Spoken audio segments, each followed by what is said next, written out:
মুরগির মাংস বানানোর সময় আমরা অনেকেই জিরে ধনে বাটা দিয়ে থাকি, কিন্তু আজকে আমি সম্পূর্ণ জিরে ধনে ছাড়াই মাংস বানাবো। তো এটা খেতে কিন্তু দারুণ হয়। একবার এভাবে বানিয়ে দেখবেন, কেমন লাগলো অবশ্যই কমেন্ট করে জানাবেন। ভিডিওটা সম্পূর্ণ দেখবেন। তার জন্য এখানে আমি একটা মশলা বানিয়ে নিয়েছি, তাই জন্য 2টো শুকনো লঙ্কা, আদা, রসুন আর টমেটোকে পেস্ট করে নিয়েছি।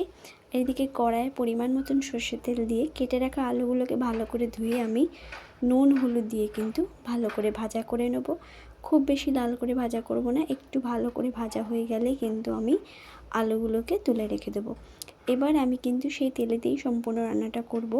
আর এই তেলেতে আমি দিয়ে দেবো 2টো দারচিনি, 2টো এলাচ আর 2টো ছোটো তেজপাতা দিয়ে একটু মিশিয়ে নেওয়ার পর কিন্তু আমি কেটে রাখা মিডিয়াম সাইজের 3টে পেঁয়াজকে দিয়ে দেবো। আপনারা চাইলে পেঁয়াজ বাটাও দিতে পারেন, কিন্তু এখানে আমি পেঁয়াজটা কুচিয়ে দিয়েছি, এতে কিন্তু খেতে বেশি টেস্ট আসে।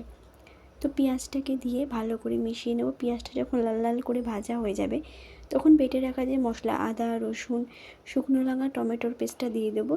দিয়ে ভালো করে কিন্তু মিশিয়ে নেব। আর দিয়ে দেবো 4টে কাঁচা লঙ্কাকে চিড়ে দিয়েছি। দিয়ে ভালো করে মিশিয়ে নেওয়ার পর পরিমাণ মতন সমস্ত মশলাগুলো দিয়ে দেবো নুন, হলুদের গুঁড়ো আর দিয়ে দেবো সামান্য একটু লঙ্কার গুঁড়ো। যেহেতু 2টো শুকনো লঙ্কা বাটা আর 4টে কাঁচা লঙ্কা দিয়েছিলাম, তাই জন্য সামান্য একটু শুকনো লঙ্কার গুঁড়ো দিচ্ছি। আর দেবো লাল হওয়ার জন্য কাশ্মীরি লাল লঙ্কার গুঁড়ো। তো সেটাকেও দিয়ে ভালো করে মিশিয়ে নেব যতক্ষণ পর্যন্ত না মশলার তেল ছাড়ছে, যাতে মশলাটা জ্বলে না যায়। তার জন্য কিন্তু আমি একটু সামান্য জল দিয়ে মশলাটাকে খুব ভালো করে কষিয়ে নেব। কারণ যেহেতু শুকনো গুঁড়ো মশলাগুলো দেওয়ার পর জ্বলে যেতে পারে, এর জন্য সামান্য জল দিয়ে ভালো করে কষিয়ে নেব। এবার কিন্তু ধুয়ে রাখা মাংসটাকে আমি ডাইরেক্ট এই মশলাটার মধ্যে দিয়ে দেবো। দিয়ে খুব ভালো করে মাংসটাকে আমি কষিয়ে নেব। ঢেকে ঢেকে কিন্তু আমি মাংসটা পুরোটা করব। আর মাংসটাকে কিন্তু বারবার ঢাকা খুলে খুলেই কষিয়ে নেব। মাংসটা যখন 50% কষানো হয়ে যাবে, তখন কিন্তু আমি ভেজে রাখা আলুগুলো দিয়ে দেবো। দিয়ে আবারও ঢাকা দিয়ে বাকি কষিয়ে নেব। দেখতে পাচ্ছেন মাংসের রঙটা পুরো পাল্টে গেছে, মশলাটা খুব সুন্দর কষে গেছে, মশলা দিয়ে তেলও বেরিয়ে গেছে। এইরকম অবস্থায় আমি কিন্তু পরিমাণ মতন উষ্ণ গরম জল দিয়ে দেবো। মাংস রান্নার ক্ষেত্রে সবসময় গরম জলটাকেই দেওয়া ভালো, এতে মাংসের স্বাদটা খুব ভালো আসে।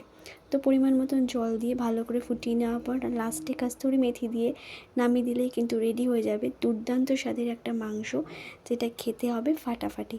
ভিডিওটা সম্পূর্ণ দেখবেন, আর কেমন লাগলো অবশ্যই কমেন্ট করে জানাবেন। ভিডিওটা ভালো লাগলে লাইক, কমেন্ট, শেয়ার করে দেবেন। আর তার সাথে আপনারাও একদিন বাড়িতে এভাবে বানিয়ে দেখবেন, দুর্দান্ত হয়। এই রেসিপিটা কিন্তু রুটি, পরোটা, রাইস, পোলাও সবের সাথে দারুণ লাগে। তো যারা এখনও আমাকে ফলো করেননি, ফলো করে পাশে থাকবেন। ভালোবাসা রইল।